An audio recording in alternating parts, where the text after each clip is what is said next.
Good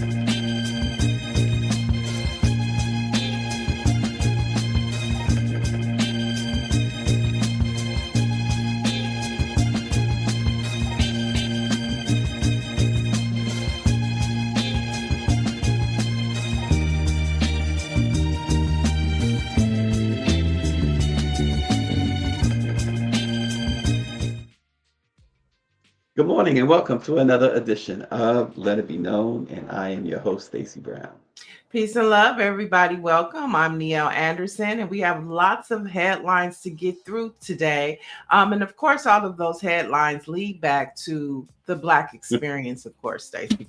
It always does, it always should, and as long as we're doing this, it always will, right? What does our producer have for us this morning? What's going on in the current political climate. I'm just saying I want to turn everybody off. I hate politics. Like despise them. It's a magic trick that it's not real. I don't believe in either side. So I think when you pick a side, you are only you are inadvertently supporting division. Yeah, it's not a popular point of view, but I just gotta say, like, think about it. The wells are drying up, and then okay, now that diversity's off the table, now equity's off the table, now inclusion's off the table. So that makes me ask myself, okay, so how do we survive? Well, are there Black people here tonight? And in your heart, do you think for what it is that you do and who you are, do you think you're the best? Okay, so do you want the job because you're Black or because you're the best? Do you want someone to support your startup because you're Black or because you're the best? Right, so I think now for me, it's about us having the best ambition. That's the reason why you should support these businesses. Yes, they happen to be Black and brown, but it should be based on the thesis that we're the best, not because we are a total shade of a skin color. That's a point of view that I have now that I'm resting on. And if diversity, equity, and inclusion ever comes back in style, cool. But in the meantime, I want to focus on being the best because I can bank on that. Because that's what's going to get you the position. Where, I don't want you to give me anything. I want you to panic and not let me out the room because I'm the best. As we look at what's going on in the current political climate. Danielle Pierre, you took the words right out of my mouth. Can it be both? Yeah, listen, I don't necessarily agree or disagree. I get the point about politics. Know how I feel about that, but he's saying about DE&I. You rather get the job because you're Black or because you're the best, and yeah, both. We keep overlooking one thing, and maybe Neil sees this situation a little different, but the one thing she always boosts up is reparations. And so in some cases, yes, I want it because I'm Black. Well, that conversation took place at the 5th annual Black Ambition Demo Day, which is basically a space where Pharrell sews into, creatives. So he's providing a space for people of color because they can't get into the spaces that he's talking about. So Right, that's right. wild, number one. And at the event, he was also presented with the key to the city. But I just Yep. find it interesting that he's making these comments and he's talking to a group of minorities that he had to help because white America didn't have a space for them.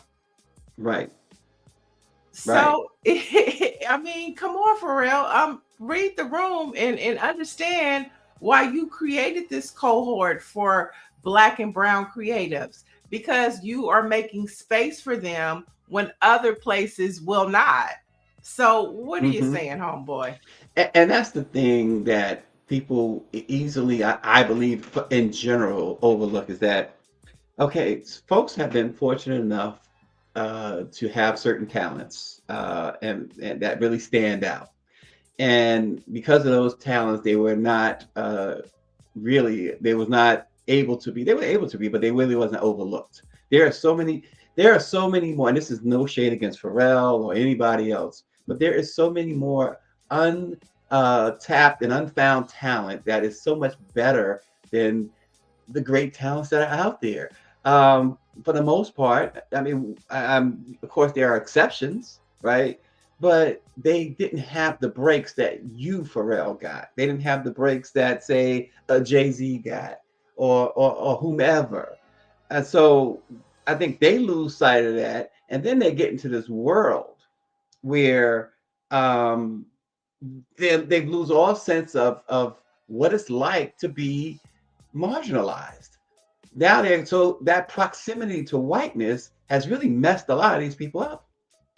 Yeah, for sure. He's talking about, all you have to do is be your best, which, it's just not true in It's this country. It's never good not enough in this it's country. not true in this country to be your best as a minority.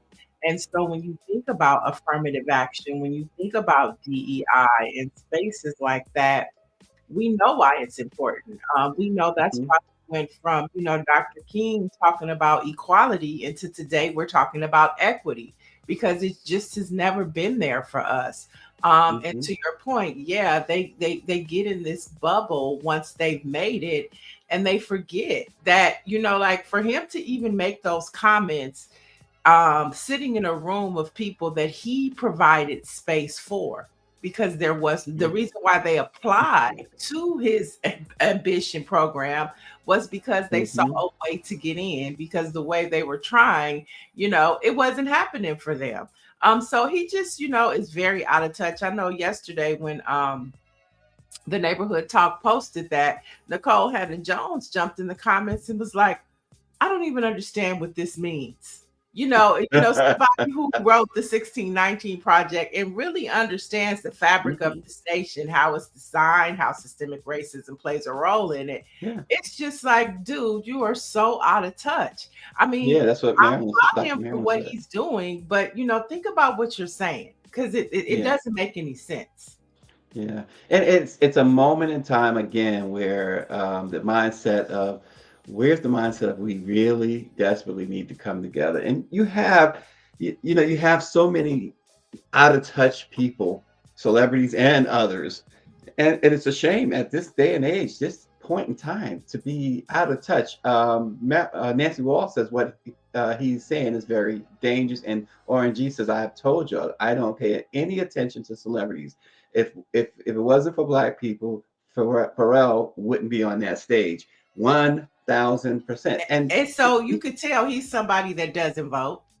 He doesn't well, vote and because he said that. he's saying he doesn't get involved in politics because he's arrived, and he considers himself a world citizen. If shit gets too hot in America, he's gonna go over to wherever Louis Vuitton is home base and be there. So he doesn't Mhm. vote. He's not connected, and so he's definitely dangerous when speaking about politics, because right now it's too many Americans that are struggling and that are impacted by the politics of this Trump clan administration. Yeah, Shonda H says Pharrell debunks his own statement. She says, did Louis Vuitton pick him as a creative director for their men's fashion division because he's the best or because he's Black? Guarantee you it had something to do with the fact that he's Black. There's guarantee you that. And, I get the whole, I don't know why these guys, unless asked about, if he doesn't want to be asked about politics, that's me. We work it, but outside of it, I'm like, I got my life to live.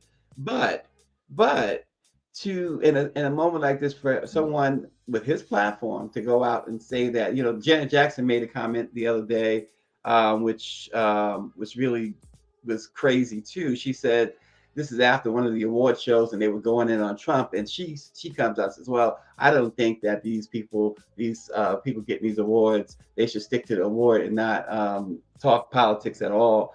And there wasn't necessarily talking politics as much as they were saying how bad this administration has treated people. And I think in her problem is, she was anti Kamala Harris and she is pro Donald Trump. And it's just a shame. Oh, is she pro Donald Trump or?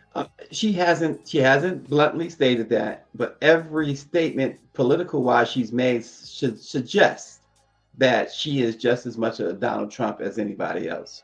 Hmm. So again, I could be wrong, but for what I read into everything that she has stated politically, she's all for this. She's all for Yeah, this while living out in Great Britain, with a few $1 million in the bank. Patricia Jackson says doesn't vote because he's not impacted.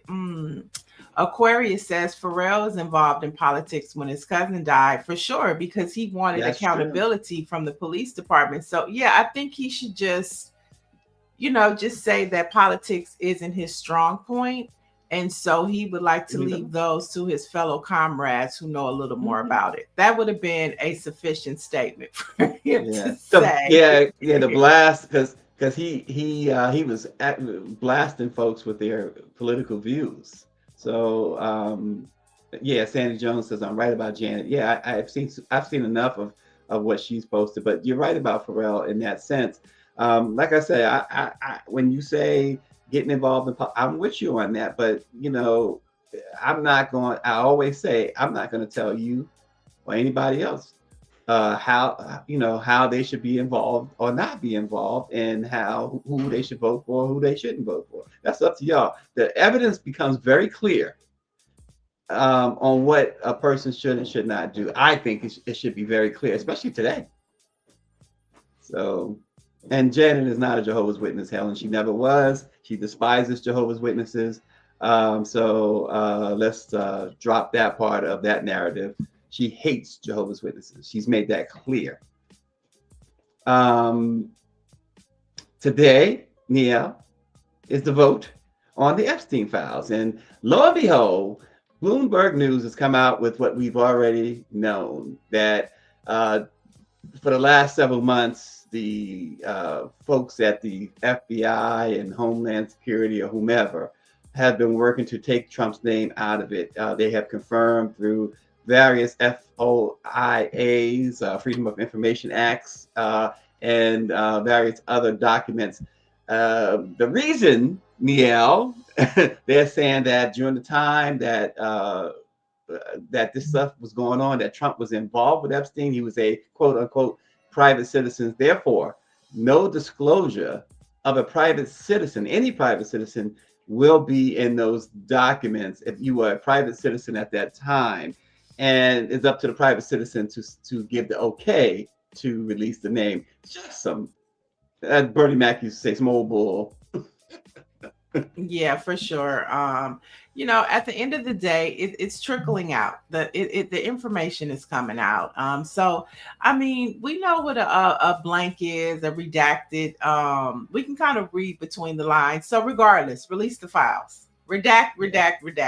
Bottom line, enough emails came out. Yeah, release the files. Enough emails came out, so they have taken his name out of the files, but they didn't have control of those emails, and people wonder why. You had, of course, Stephen Jerk Smith come out and talk about, the Democrats could have released the files. They could not have released the files. It was litigation going on, which prevented them from doing so. And these emails that have come out, they were in the hands of the lawyers, the private lawyers, not the government's lawyers, number two, but the government couldn't release them either, the government lawyers either, unless the victims okayed it. And the victims, obviously, Neil, have gotten fed up with the way that this Trump clan has played around with their lives and not released those files. So they gave their blessing to release the emails. Yeah, I mean, today or tomorrow, the information is going to come out. You have survivors that are beginning to talk. You have the Epstein estate releasing a mass flood of emails, and Lord knows what else they have to release, right? And then, we have what Trump has control of that's going to be redacted. But regardless to the fact, there is going to be a connected dots between him, Melania, and the Epstein file. It's there. The pictures don't lie. And you see a very young Melania in those pictures, okay? And then you see her grow up through the years in photos with Donald Trump and with Donald Trump, Epstein. You see Melania grow into a woman throughout those photos. So there's a huge connection there. We just don't understand what it is, but eventually it's going to come out. Right, exactly. And I Exactly. believe Nancy Wall says, go get Prince Andrew's records. I really believe just a few weeks ago, we saw King Charles strip him of all of his titles. I Yep. believe that they knew that this information was coming out. They know that it is coming out. They understand the implications of Andrew. And that's why King Charles said, we're going to cut this right now because it's coming. Yeah. Word on the And street is it's dropping. yeah, and that's his brother. So you know it has to be really deep. And then you have others. Well, I think the guy's name is Larry Summers, who has stepped away from his position now because he knows the file's about to come out. He apparently he's in the files, and there's several others who have left their positions now in the last week or so, Mm-hmm. stepped away, hoping to step out of the public spotlight if they Right. can. But the Democrats have asked Prince Andrew, the former Prince Andrew, they've invited him to come and testify before Congress. They've asked for interviews with him. They want to know as much as possible as to what he knows. There is a really good movie on Netflix called Scoop. And it is about the BBC having obtaining the first interview with Andrew about the files, the Epstein files. This is when Queen Elizabeth was alive. It's based on the reporters that went after and try, to get Prince Andrews to do this interview, and they eventually did. But I think, what's interesting is it started with a photo. It started with the Mm-hmm. photo of Andrew and as well as walking in the park with Epstein. And from there, that photo made them go down this rabbit hole. And then they were like, we have to interview him. So if you want to get a taste, I see the chat is talking about Prince Andrew. Go Mm-hmm. check out Scoop about the BBC reporters. It's really good. I'm gonna check that out. I didn't know about that. I always like a great journalism movie. If you remember, the 1980s, Absence of Malice was one, but one of my all-time favorite movie about journalism was one of the classics called Northside 777. That movie, I think, was made in like 19, I want to say 1948 or whatever. Great movie. It really helps you to appreciate what journalism should be. And it was a great movie. Absence of Malice was simply about, I mean, it's a good movie too. I think it was Richard Gere, if I'm not mistaken, was in that movie, Absence of Malice. And it just tells you about how journalists should avoid slandering anyone, and how the libel laws work and stuff like that. So, and that was also about something to do with the Washington Post as well, I believe, if I remember correctly. But Call Northside 777 is my favorite journalism movie of all time. Oh, yeah. Well, I don't know if Scoop is my favorite, but if you want to get to what happened with Andrew, you can go check it out. And Dr. Marilyn says Mike Wolf, she said, I think that is his name, the author, is suing Melania Trump. And she thought that was clever, Dr. Marilyn said. And I think exactly because Mike Wolf, I think Melania was threatening to sue him. So he went on ahead and sued her. Said, come on, come at me. He said, come at me, girl. RG says, Neil, that he still doesn't believe Trump will lose any support. His voters and supporters are only concerned about owning the libs, and white men make up 71% of pedo convictions in the USA. It's interesting that you say that because Democrats believe, there was a story on the Hill this morning about how Democrats believe that Trump supporters, once these files are released, they're going to be sick. Their feelings are going to be hurt. So, we'll see. I don't know what's in these files. And that's what I'm saying. They know. They have insight on what's in these files. Just like I was talking about King Charles cutting his brother off because he knew what was coming down the pipe. Right.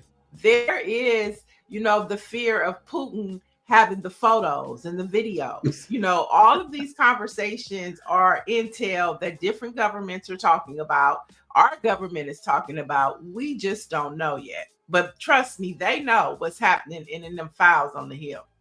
See, I think it could also, one of my guesses is based on what RNG is saying too, is one of my guesses is what I believe I've been seeing. While MAGA, I believe is the nuts are always going to find a way of defending Donald Trump. I don't think that's who he has to worry about. See, we keep, not, I shouldn't say we keep doing it, but I think certain circles keep doing this, that Trump is the guy. Trump is the figurehead of the white supremacy movement. He is the figurehead placed in place. You got the Russell Volts and the Stephen Millers and Steve Bannons and everybody else. That's who he has to worry about staying in good favor with, in my opinion, rather than the voters. Because I think that's another reason why we see all the rigging of the votes going on. Yeah, for sure. I mean, I think it's a combination. It's like a cocktail. One part this, one part that. I believe white supremacy is a part of it. I believe capitalist is a part of it. Because there's a lot of things that Jared Kushner, his sons, I just saw that they have a crypto hotel that they're building in the Maldives.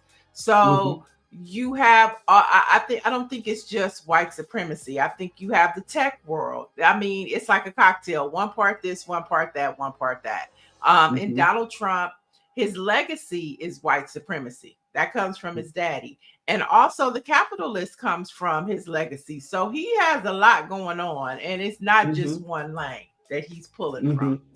The money that he and his supporters, he and his associates are taking from the U.S. government it's something that, if this world is still around in 20 years, somebody is going to do the biggest expose, whether journalism is still the same or not, and it's going to just be so devastating to kids who grow up loving history, and those who feel like America is this and America is that. It's going to be some eye-popping stuff. We're living it. We can see it. It's not.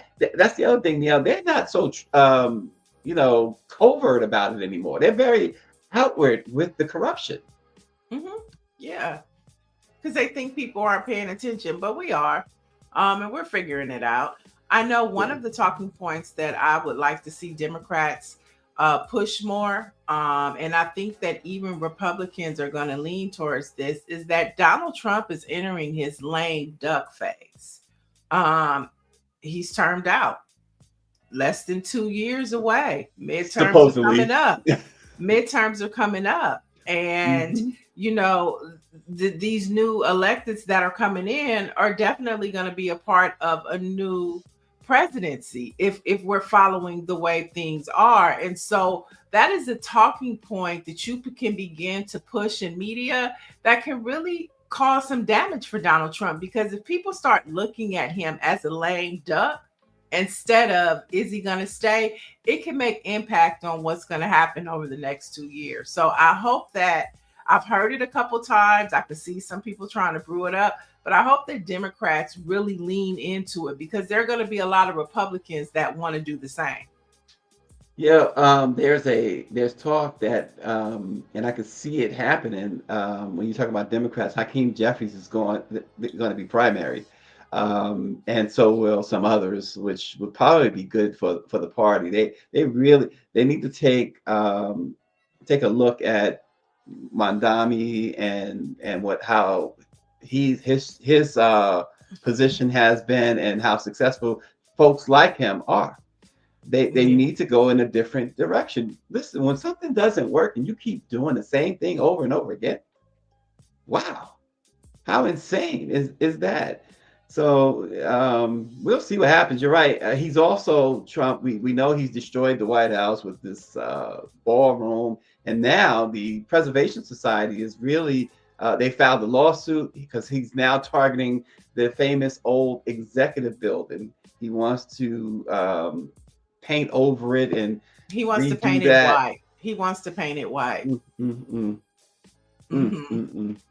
It's like, who does this stuff? These are national historic monuments.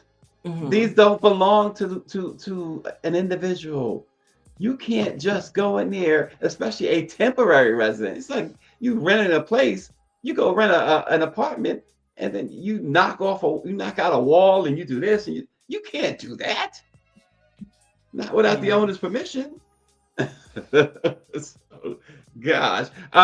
Speaking of MAGA, Nicki Minaj first commended President Trump for calling out religious violence in Nigeria. He recently stated that the U.S. should consider firm measures, including military action, if necessary, to protect persecuted Christian communities. Minaj went along with that, and she even decided to go testify for Donald Trump at the UN yesterday. But President Bola Tinubu has stressed that violence has affected citizens of multiple faiths, including both Christians and Muslims. And Nikki has praised Donald Trump. She posted that he is a president who prioritizes Americans and who has, quote, made American cities safer, lowered gas prices, and accomplished world peace. It tells me that Nicki Minaj is either living under a rock, being intentionally ignorant, or just simply is trying to get clicks. Well, Nicki Minaj is from Trinidad. So the connection to Nigeria, I'm clueless about, but that falls right in line with the Trump administration. She knows nothing about Nigeria, and I give her credit for knowing maybe what's happening in Trinidad, but she knows nothing.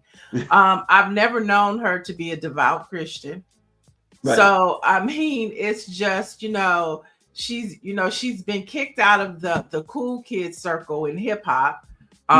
So I guess there's no place left for her to go but MAGA. Maybe she thinks it worked for Kanye, or maybe she likes I don't know, but this is just the most bizarre thing.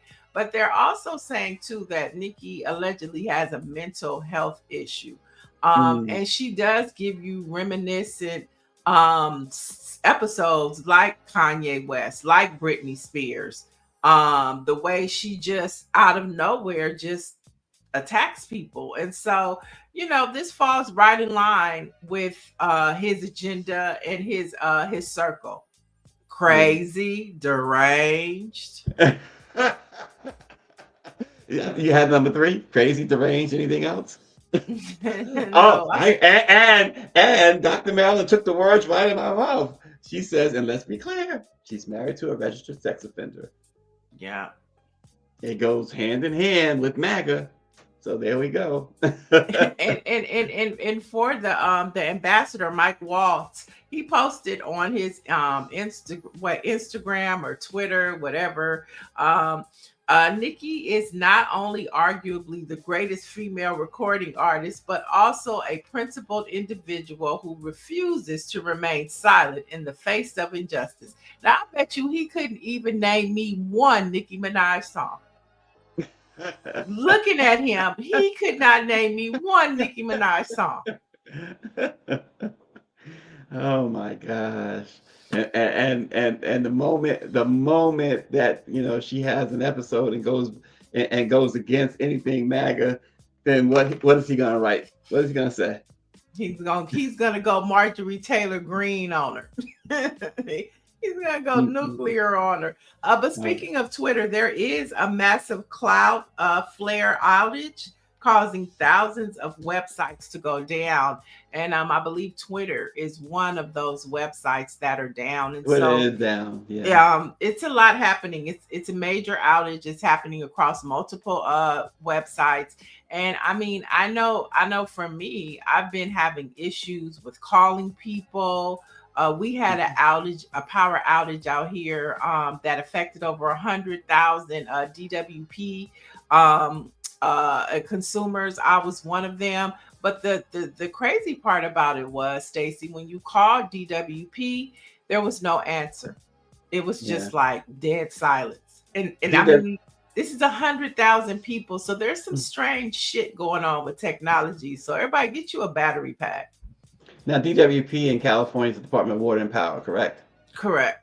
Yeah, I'm just saying it for the people who are not in who may not know that that's in California, because like in Washington, you got Exelon, and New York, you got Con Edison. So that's all. Yeah. Dr. Marilyn says, yes, Neil, he is going to cancel the barbs Well, he don't want none of they smoke. They're a little crazy. They'll show up at the White House. The Barbs. They will show up at the White House. Okay. Oh gosh, a viral video, folks, showing a black woman screaming in pain as she waits to be admitted at a Dallas hospital while in active labor has sparked outrage online and allegations of medical racism. We already know the story about blacks and maternal health and the lack of care black women get. But this video, which was shared by TikTok user Cash, the pregnant woman identified as Carrie Jones wailed in pain over a wheelchair as a nurse conducted intake questions with no feeling whatsoever, no compassion. Look, there it is right there. I don't know if she got the sound or not, but I mean, this was hard to watch. Your third pregnancy? Yes. You have 2 babies It's at in home? my ass. You have 2 babies at home? Who's your doctor? Lang is her doctor. When's your due date? Right now. Is your due date April 11th? She was left in the waiting room. They said she was left in the waiting room for more than 30 minutes. And 12 minutes after they finally came, she had the baby. And you just look at that is just disgusting behavior for a health care professional. I can't read what she got on the screen there. But yeah, a pregnant woman, all pregnant women are supposed to go straight to labor and delivery, not the waiting room. Exactly. I mean, this just goes to show you why the work that Lauren Underwood on Capitol Hill is doing for Black maternal health is so important. We had Black Women for Wellness on the show a couple of times. The work that they do is so important. And that's why government funding is important, because we take better care for the most part. I know there are bad Black doctors out there too, but statistics do show when we are cared for by one another, just it's a better experience for the most part. I know over the weekend, tons of people, responded. I know Jay-Z's Rock Nation, the philanthropic arm of it, they put out a statement saying that this is unacceptable. So I expect to see them maybe filing a lawsuit against this hospital. I know they have been calling for this nurse to be fired, or at least put on suspension, and investigated for her actions. But I mean, this just proves why, the Momnibus Act is important. This proves why when people are on Capitol Hill talking about Black health care and care for Black folks, this is what they're talking about, because she's one of probably 1,000 Black folks across the nation. Shonda Aites says that I guess she saw a report that the nurse has been fired. She says allegedly. The Texas Board of Nursing should do an investigation and suspend her license, not put stipulations on her license. I agree with that. RNG says that the Karen in that video will use her white privilege and her mayonnaise tears, so she will become the victim. Watch her GoFundMe reaches $1 million. I don't disagree with that. It's going to happen. I should say I agree with that. That's exactly what's going to happen. And yes, Mike V, we do need more Black doulas. And there was a doula who commented, Griffith in the comments, and it was like, how in the world does another human being, especially a woman and a woman, you see this woman in that much pain and you are just, okay, so what? That's Right. disgusting. Yeah, that a lot of people felt that video went viral over the weekend. And a lot of Pharrell, that's politics, going back to Pharrell, that's politics, bro. You know what I'm saying? Yeah. So, you talk about just pick yourself up and be your best. She was her best. She was at the hospital. She did all the right things. She went to the hospital to deliver her baby. What did she get as a Black person from a white person? So, it just, when it reverts back to like him saying, just pull your bootstraps up. It don't work like that, bro. Yeah. Just All doesn't. all that intake stuff could always be done later. And in emergency cases, it is mostly always done later. She ain't going nowhere. She's got a baby to come in. She said the baby was in her butt at that moment. Right. Like, come on, give me a break. You talk about give me a break. Listen, I want to know how folks feel about this. This is not a testimony as to whether O.J. Simpson sliced those people up and killed them. I always believed that he did.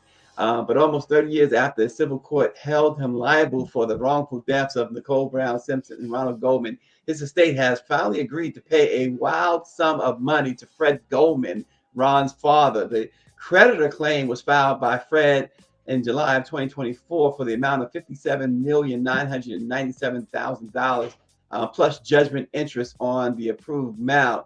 The settlement agreement was filed by Malcolm Laverne, the estate's executor in the Clark County District in Nevada.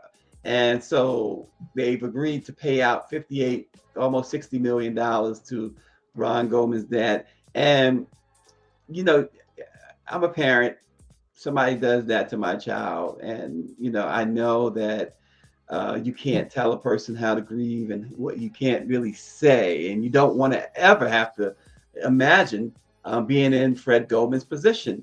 But it seemed to stand out for many, and I among them, that this simply became about the money for Fred Goldman. And to me, all these years later, Fred Goldman is 84 years old.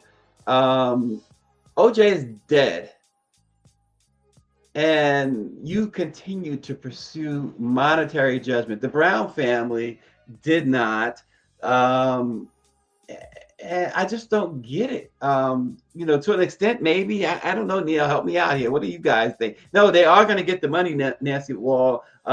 They've agreed. The state has reconciled some things, and OJ's estate is probably worth a lot more than that. The only claim that they're not, the only claim that they've accepted was the Fred Goldman claim. They told the IRS they're going to fight them. They told other creditors that they're going to fight them, but they've agreed to pay Fred, which is against what OJ wanted.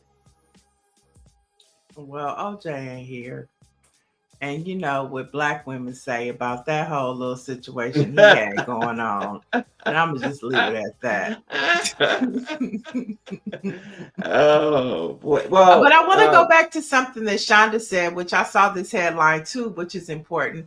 The Department of Education is proposing that nursing is not considered a profession, which will limit the amount of minorities and others who can get loans to pursue advanced degrees in nursing.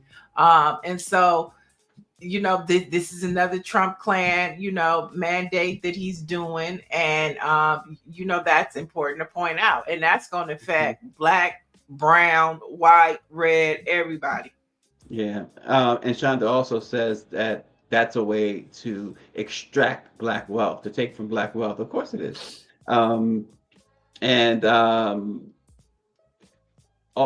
talking about, I believe she's talking about both. She could be talking about both, the nursing and OJ.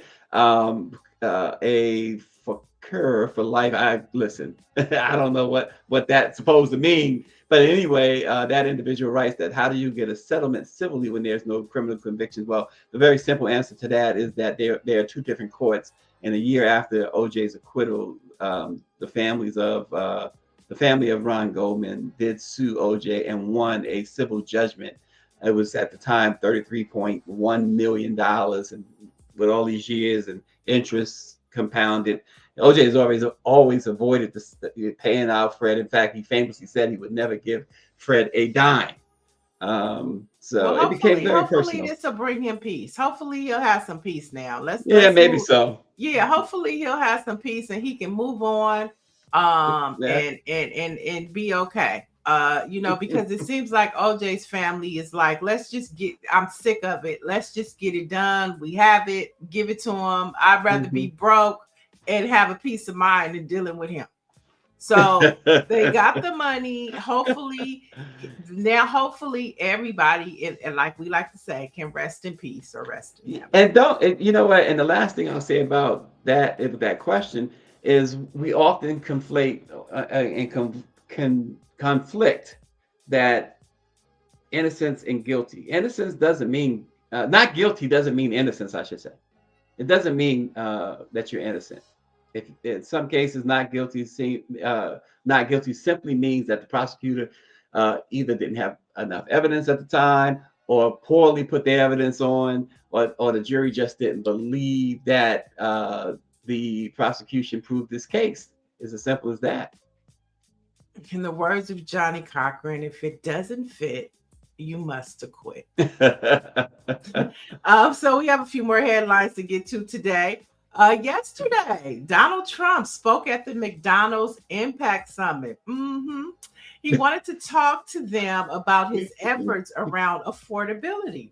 Now, the audience included McDonald's owners, operators, suppliers, and leadership, which all gathered in Washington, D.C.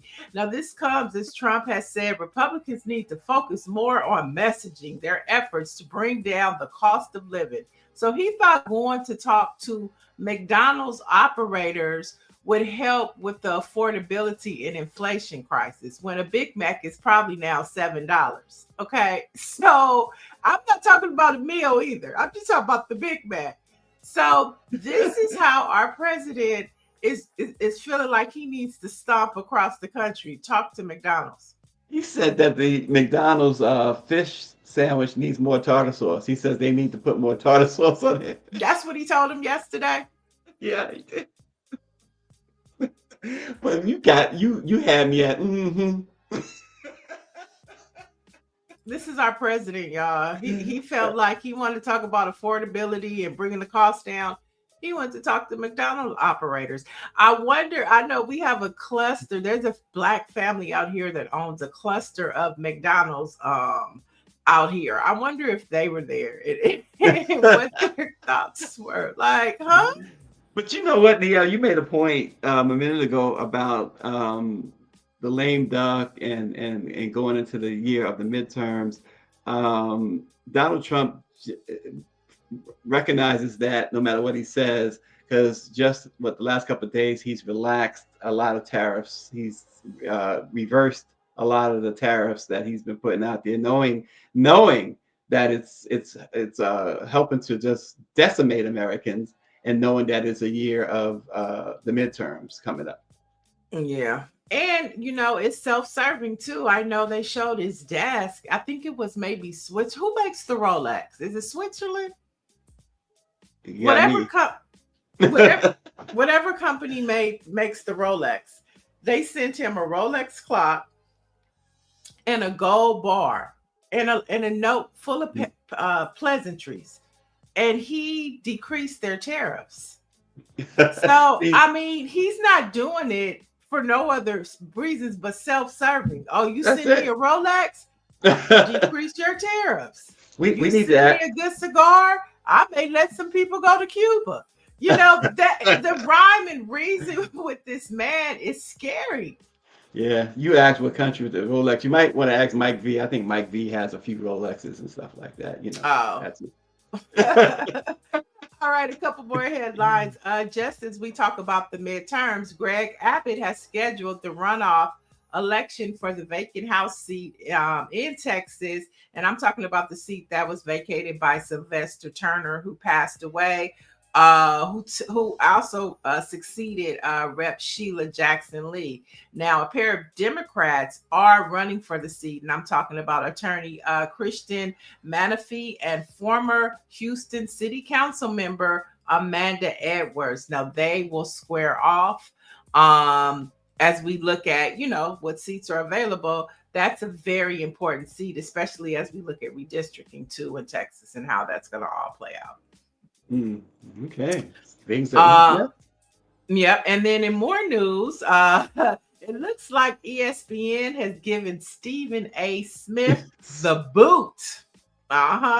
From the NBA Countdown, that is. Now, Smith has had a recurring role on the show that has had several name changes since 2003. And some are saying his political views play a part in the decision. That's interesting because ABC and Disney is another one of those who capitulated to Trump. So I'm surprised they don't want him on this view. Did they? Love. How Yeah. so? Yeah, ABC paid out a big settlement to Trump. So what is it? I can't think of the amount, but I think they were one of the networks that paid out to Trump as well. I but I also think they're one of the ones that hold the line. They brought Jimmy Is Kimmel that? back, George Snepelopoulos. Yeah. What's Remember, the Sesame Street character name? he hung up on JD Vance. So I Oh, think he they're one of did. the Yeah, ones maybe. that I don't know. I thought for hold the sure. line when it Yeah, comes to Donald Trump as much as I they thought. can. Yeah, I thought for sure that ABC, maybe it was just ABC News. I don't know. I thought for sure ABC was one of those. If I'm wrong, then I apologize, ABC. Good for you if you haven't. Um, RNG says, don't ask me. He says his wall clock is old as the Ten Commandments, by the way. So he's all, this guy. But anyway, That David Youngblood said it right. Stephen A. Smith wasn't hired yep, for his political commentary. And with exactly. so much happening, we just want to watch the game. We just want to Right. hear Michael Jordan tell his stories and get his views on the players. We want to hear what he thinks about LeBron. We don't care about your political views, Stephen A. Smith. We don't. And I So think yeah, ABC doesn't either. well, and December 16th, 2024, last year, Donald Trump secured a $15 million payment from ABC News and a note of regret as part of a settlement of a defamation lawsuit he brought against the network. So they did a preemptive, please forgive me, Trump, and giving him $15 million last December. So so it's interesting, very interesting. Yeah. He's trying to sue the BBC, and the BBC said, bring it. Mm-hmm. Yeah. So, It's a different world of how you have to walk and maneuver in a Trump clan administration. So and Stephen A everybody, wants to be if you want to survive at some point, you're gonna have to pay to play. and Under Trump Stephen A. administration. Stephen A. wants to be the other Bubba. Yeah. So it'll be interesting to see if he begins to tone down his rhetoric, because I mean he still has 10 other jobs, 10 other sports jobs. So it'll be interesting to see, how he handles this, if he takes to mind his approach to the shows now. So we'll be paying attention, Stephen A. And last but not least, since we're talking about job cuts, Walgreens is ending paid holiday pay for hourly employees for 6 major holidays. Now, the holidays that they are no longer paying hourly employees for are Thanksgiving, New Year's Day, Memorial Day, Labor Day, and 4th of July. Now, the policy change is part of a cost-cutting effort amid corporate layoffs and store closures. And so we just see at least once or twice a week, we're talking about, corporations cutting jobs. And so it'll be very interesting to see how all of this plays into the midterms and how these elected officials discuss this. So I will say this about that.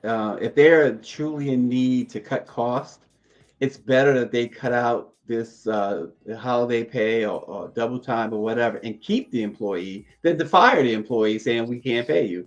I think that in this climate, people need their jobs. And you hate to see, folks immediately jump, the bottom line is low and we got to get rid of people's livelihoods when everything rates, your salaries haven't gone up with inflation. Your salaries haven't gone up with all those tariffs. You're happening with the healthcare costs increasing, food increasing, gas increasing, despite what Nicki Minaj said. Folks are struggling, and the middle class is almost no more. The middle class is poor. So good if Walmart really was it Walmart or Walgreens? Walgreens. If Walgreens really needs to do that, then good for them, making sure that people stay employed instead of listen, we can't give you the double time that we used to give you on holidays. Yeah. Well, it was just paid. Like you don't come to work, you get the day off, but you get the pay. Basically, they're being treated like contract workers. That's what you get when you have a client. Right. You get paid for what you do. Right. And so, yeah, I mean, that's just the times we live in, right now. And to your point, yeah, I guess that would be better than them saying we're going to have to lay you off. But I bet you the CEO is going to get paid. I bet he getting paid home with his family. Yep. And if he would just give maybe a pinch of his multi-million-dollar salary back into the pot, you know, it might make a difference. So, you know, Right. you can look at it a lot of ways. You can, without question. Um, Folks, a little bit of Black history on this date. In 1994, Cab Calloway passed away in Delaware at the age of 86. He was born in Rochester, New York, and was a leading figure of the swing era. He was famous for his residency at the famous Cotton Club in Harlem and his signature song, Minnie the Moocher. His career spanned 65 years, and he later achieved renewed fame with roles in Sesame Street and the Blues Brothers, along with stage appearances in productions like Porgy and Bess. So in 1994, on this date, November 18th, we lost the great Cab Calloway. Yeah, I think, yeah, Sesame Street, the Blues Brothers, and another iconic moment that revived him was Janet Jackson's "All Right" video with Heavy D. Oh, that's right. And they gave a nod to him. And I think that, you know, of the Gen X generation, we were, you know, reintroduced and reminded of him in that classic video, "All Right." And my Black History fact today takes us back to the year of 1949 when Jackie Robinson became the first Black Yes. player to win a Major League MVP award. Yes, the great Jackie Roosevelt Robinson. And I know I mentioned this before the last time we talked about Jackie Robinson, but you know, his widow, Rachel, still going strong. I think she's 104. Oh, nice. Yeah, and Nice. just always been one of the more elegant and beautiful Black women. So good for Rachel Robinson. And yep, great fact. One last note too, though, about the Walgreens. Dr. Nicole says that that holiday pay was a perk because part-time workers usually do not get holiday pay at all. So another reason to, you know, the one way of looking at it, like I said, is that at least they're not firing folks. Yeah, well, I don't think that wasn't for part-time workers though. Oh, okay. These are full-time Yeah. workers who, Yeah. okay. Yeah. Well, very nice. Very nice. All right, folks. And if you want, do we have a Black paper today? No, we do not. Just look at Black Press USA. Yeah, tell them to do that. Okay. So yeah, lots of headlines to look at over at Black Press USA. And you can also get caught up on the latest episodes of Let It Be Known because, you know, some of this content is relevant yesterday, day before yesterday, as well as tomorrow. So go ahead and check out Greer Has on what's popping over at Black Press USA. And thank God our website is still up. So You know, that story, real quick, just a real quick note. You saw Isaiah Thomas's story up there. One thing he said, Neil, that I hope that people take to heart. I don't know how, you know, he's got a new IPO, right? He's the first NBA player to have a publicly traded company, and they are penny stocks. And what he said was, you know, there's a lot of white folks that give stocks. They stuff the stockings on Christmas with stocks. And years later, their kids and their family members, they benefit huge from it. That's what he'd like to start giving. Like to see other folks start giving is stock. Oh, I love that. I love that. So yeah, you guys go check out that story and get some holiday stocking stuffer ideas from Isaiah Thomas. Yeah. I guess it helps build, well, not I guess, but it helps build generational wealth. You can find that story and more at blackpressusa.com. All right, folks, and we will see you tomorrow.